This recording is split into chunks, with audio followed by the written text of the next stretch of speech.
the last president was horrific, the last presidency, Trump's presidency, to give the man his due for all the things he didn't do, for all the things he let down. He did bring a lot of jobs back to the USA, which is important if you're a working class American. And he was the only president for more than 60 years who didn't get America into a war. True. Which, considering America has never fought a good war, and with clean hands, is really saying something. But next time around, you're right. He showed his willingness to be a puppet when, and again, this was the assassination of General Soleimani, because there was no one who did more in the Middle East to take on actual extremism than General Soleimani in Iran, and that was a real pivotal moment. And again, for me in my life, was the way in which Trump did that, and then the way they all laughed at it. Soleimani set up the structures to take on the Nusra Front, to take on ISIS, to take on these CIA-backed nut jobs. And again, my kind of understanding is, though, Nick, America doesn't run Israel. Israel runs America.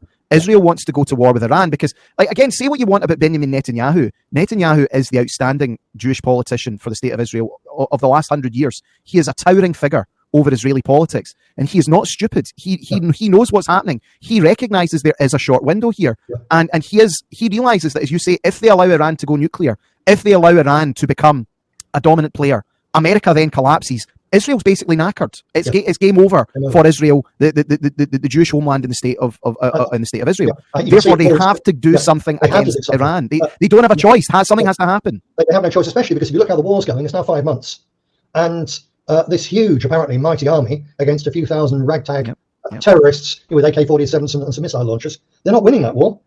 It might be a stalemate. It's a sort of a rather hot and dusty Stalingrad. They're not winning that war. They're taking heavy casualties. And although Netanyahu is a towering figure, before October the 7th, they were on the point of civil war. In Israel. But again, he managed to turn it. I mean, he's a survivor. That's why he funded Hamas in the first place. And that is why, absolutely obviously, they made sure that the initial attack was allowed to happen, just like the Roosevelt regime allowed the Pearl Harbor attack to go ahead as an excuse for war. So and the Gulf of Tonkin incident in Vietnam as well that led to the...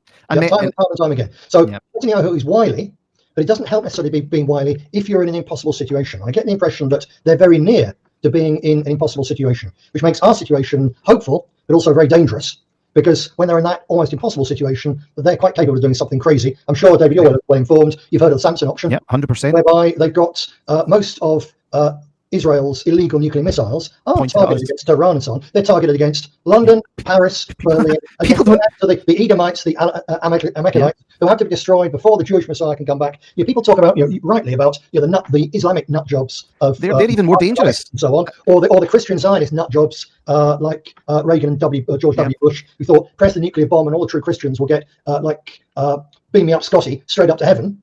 But there's also all the religions of the Abrahamic religions, they all have crackpots, a crackpot segment. But the crackpot segment has far more power in the Israeli political and cultural machine than the crazed Christians or the crazed Muslims, because most Muslims were the victims of their crazed crackpots, and most of them actually hate them as well.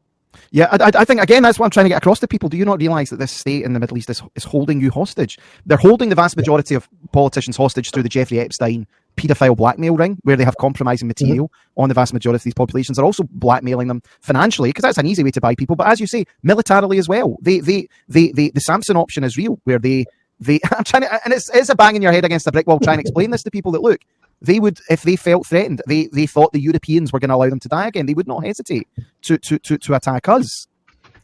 Yes.